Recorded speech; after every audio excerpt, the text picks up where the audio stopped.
Chapter 5. Robin Hood, Dead or Alive. It was noon next day when the sheriff's men arrived at the house where Robin's uncle lived.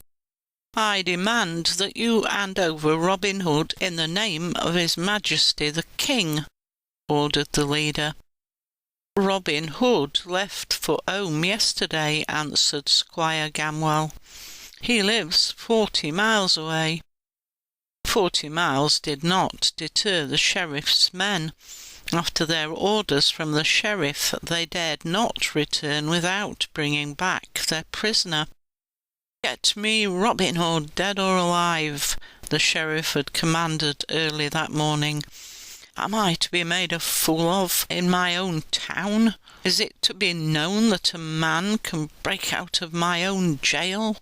Am I not answerable to the king himself for the punishment? Bring me Robin Hood, I say.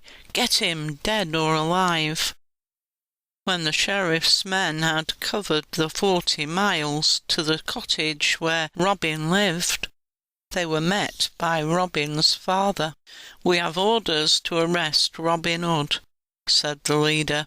"We demand in the name of His Majesty the King that you hand him over to us." "He is not here," replied Robin's father. "He is in the forest. If you venture through, take great care. Anybody who goes along the forest path makes an excellent target for the arrows of men who are skilled with the bow. Some of you may never see Nottingham again if you do not take care." In spite of any wrong that his son had done, Robin's father was trying to protect him by dissuading the sheriff's men from going into the forest. The sheriff's men listened to him, but they searched the house and grounds just the same, in case the lad was hiding there all the time. "He's spoken the truth all right," said the leader. "We shall have to seek Robin Hood in the forest." There was disappointment in his voice. He and his men were going to face a search that was not pleasant. At the edge of the forest they halted. They realized how futile it would be to try and march through the undergrowth, when behind every tree and bush a hidden marksman might be waiting. The sheriff's men turned and took the winding road to Nottingham. It was safer. Robin had entered the forest in the evening time, and he wandered through the quiet glades, trying to decide what would be best for him to do. "Yet this is a life I have longed for," he murmured to himself. "This is the free, open-air life for which I've yearned." He gathered a heap of leaves and brushwood. Then, with his flint and steel, he made a spark and let it fall onto a piece of tinder wool that he kept in his box. Placing the smouldering tinder in the heap of dry leaves, he blew into the flame and soon had a bright fire burning. Robin already felt lonely, yet he was not alone. All his movements had been watched. The distant glow of the fire had been noticed by other outlaws. They had been in the forest a long time. Stealthily they gathered around him, creeping closer and closer. Robin wrapped himself in his cloak and threw himself down to sleep. No sooner was he off his guard than the outlaws rushed at him. Robin stirred to find himself surrounded by rough men. "What do you think you're doing?" demanded one of them. "Who are you?" asked another. Robin was wide awake by this time. He sat up and looked at the men around him. "I am here because of a certain gentleman whom we call the sheriff invited me to be his guest in Nottingham," he told them. "He would hear of no refusal. He even sent a jolly band of men to escort me to him." The men laughed. "Did you go?" asked one.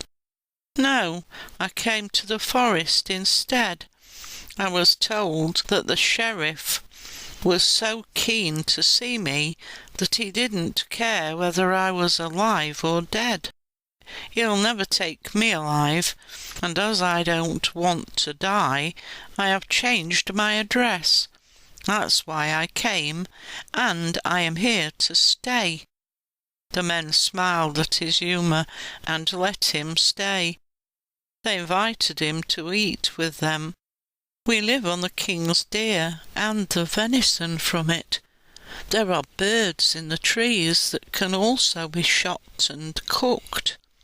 So Robin joined the men and found himself one of a band.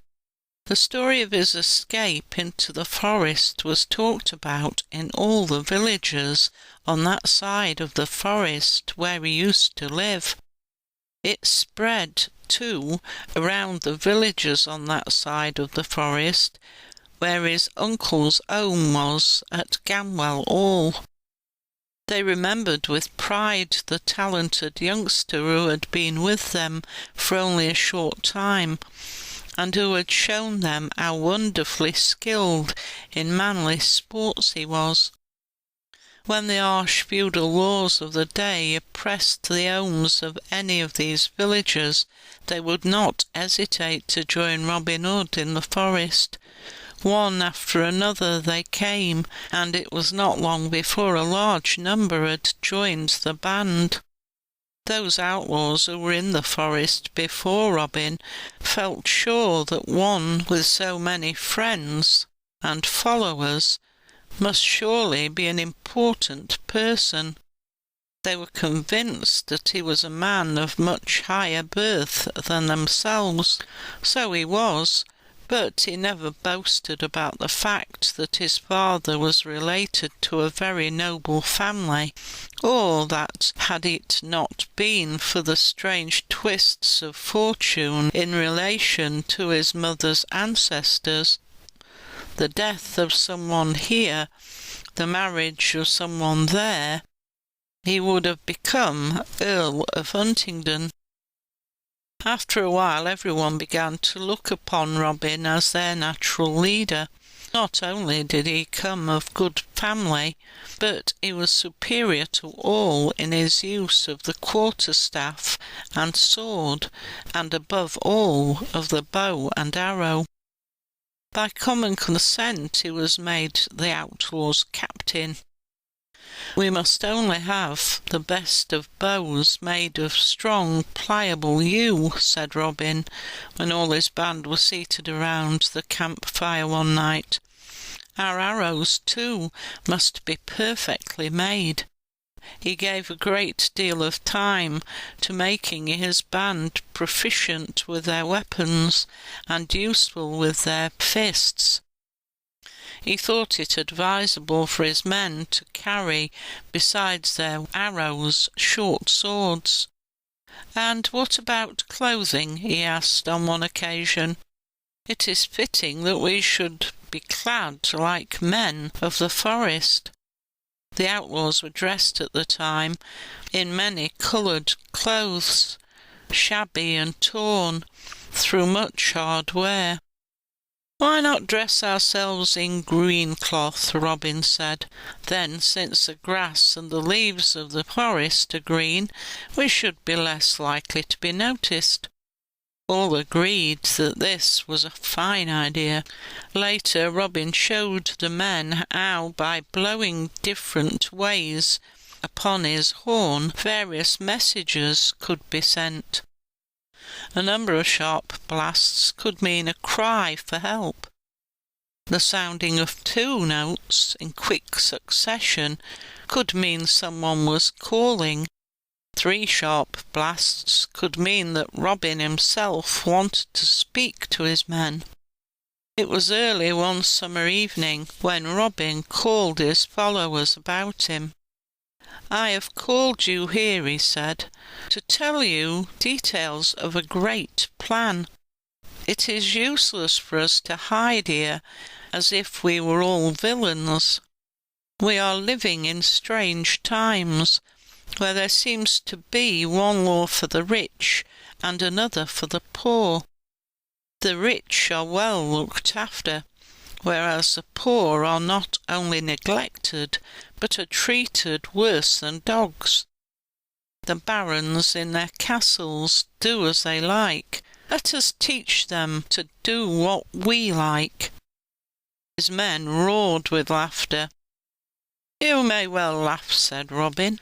"There are 140 of us, as good men as ever drew a bow. Outside the forest there are many bad men, bad things, bad ways. Let us go and alter them. Let us right the wrongs done to the poor. Pledge me your sword that our plan will be to help the poor." They agreed wholeheartedly with Robin's brave and chivalrous purpose. They pledged their word to support him. End of chapter 5.